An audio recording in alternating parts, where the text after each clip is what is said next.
ഇന്ന് രാവിലെ നമ്മൾ ഫീഡ് ചെയ്യാൻ വന്നപ്പോഴാണ് നമ്മുടെ ഫുൾഡർ ടാലിബിനോ ഗപ്പീസിന്റെ ഒരു ബാച്ചിലെ എല്ലാ കുട്ടികളും അത്യാവശ്യം സൈസായി വന്നിട്ടുണ്ട്. ഇനി ഇവരെ ഈ ടാങ്കിൽ വെച്ചിരിക്കുന്നത് ഒട്ടും ശരിയാവില്ല, കാരണം അവരെ ഗ്രോത്തിനെ നന്നായിട്ട് ബാധിക്കും.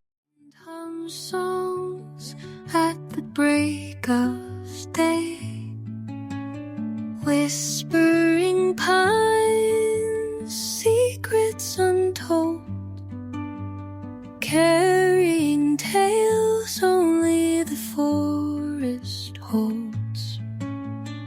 Moonlight spills through the velvet dark, etching patterns.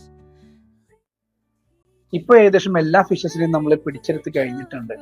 ഇനി നമുക്ക് ഇവരെ വലിയ ടാങ്കിൽ നിക്ഷേപിക്കാം. ഇതിലൂടെ കൂടുതൽ ക്വാളിറ്റി ഉള്ള ഫിഷിനെ നമുക്ക് ലഭിക്കുന്നതാണ്.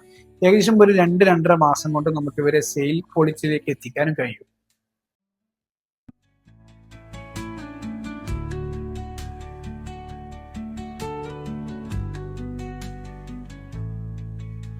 The dawn paints gold on the mountain's crown, while rivers whisper truth as they flow down.